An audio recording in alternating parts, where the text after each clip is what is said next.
Trump cheered on Attorney General Bill Barr's investigation of intelligence officials spying on his campaign and detailed his decision to declassify the information in the case.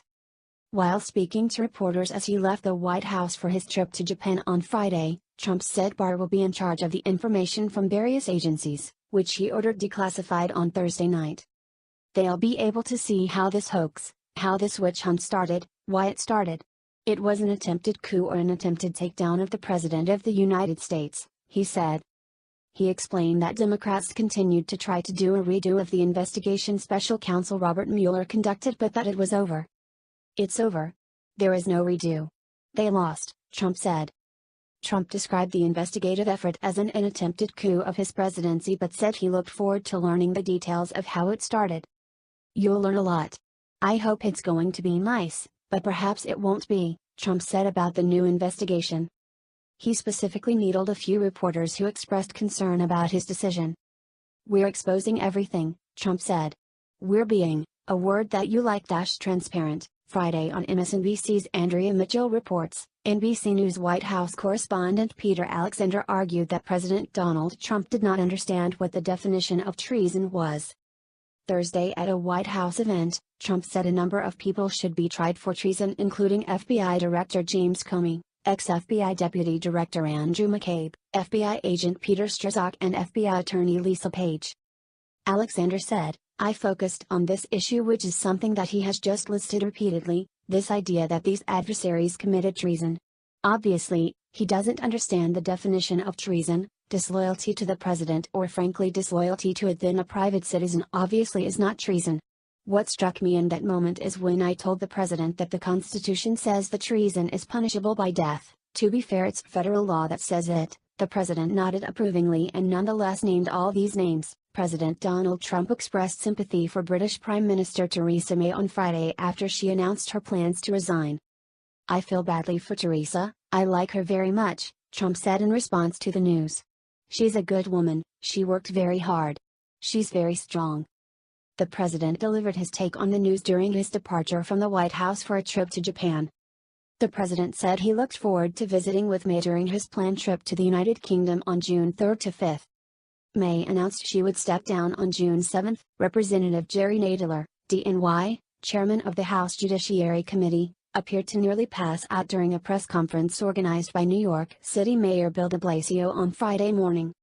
In a video shared by Pix 11 News reporter Henry Rossoff, de Blasio and other attendees are seen asking Nadler if he is okay as they offer him water. The House Judiciary Panel chair began slumping in his seat shortly after concluding his remarks at PS 199 in the Upper West Side of Manhattan about speed enforcement cameras in school zones. At one point, de Blasio asks Nadler if he is okay, to which Nadler replied no. After being given water and an orange to eat, Nadler appeared to have regained his composure, according to NBC New York. An ambulance was alerted of Nadler's health scare and a stretcher was wheeled into the building. Fox News reports the New York Democrat was later taken to hospital. A spokesperson for Nadler said in a statement, "He is okay. Seems to have been dehydrated and it was very warm in the room. He is now responsive and receiving a checkup." Later, Nadler took to Twitter to write, "Appreciate everyone's concern. Was very warm in the room this morning, was obviously dehydrated and felt a bit ill. Glad to receive fluids and am feeling much better. Thank you for your thoughts." Representative Adam Schiff, DCA, chairman of the House Intelligence Committee, is lashing out at President Donald Trump for directing Attorney General William Barr to declassify documents regarding the origins of the Obama administration's Russia investigation, claiming the order was un-American. While Trump stonewalls the public from learning the truth about his obstruction of justice, Trump and Barr conspire to weaponize law enforcement and classified information against their political enemies, Schiff wrote on Twitter Thursday evening. The cover-up has entered a new and dangerous phase. This is un-American, he added. Schiff's accusations came hours after President Trump announced that he directed the intelligence community to cooperate with Barr's probe into surveillance activities in the 2016 presidential election. In a memorandum to several cabinet directors, the president requests officials cooperate with Barr's probe into Spygate's originals and authorized the Attorney General to declassify information concerning the counterintelligence operation. Today's action will help ensure that all Americans learn the truth about the events that occurred, and the actions that were taken, during the last presidential election and will restore confidence in our public institutions, White House Press Secretary Sarah Sanders said in a statement. President Trump has repeatedly called for an investigation into the surveillance activities of his campaign. For months, Republicans such as Mark Meadows, RNC, Jim Jordan, RO, and Matt Gaetz, RFL, have called on the White House to declassify parts of the FBI's Foreign Intelligence Surveillance Act, FISA, warned to spy on former Trump campaign foreign advisor Carter Page. The Bureau used portions of the Hillary Clinton-funded Steele dossier for warrants targeting Page.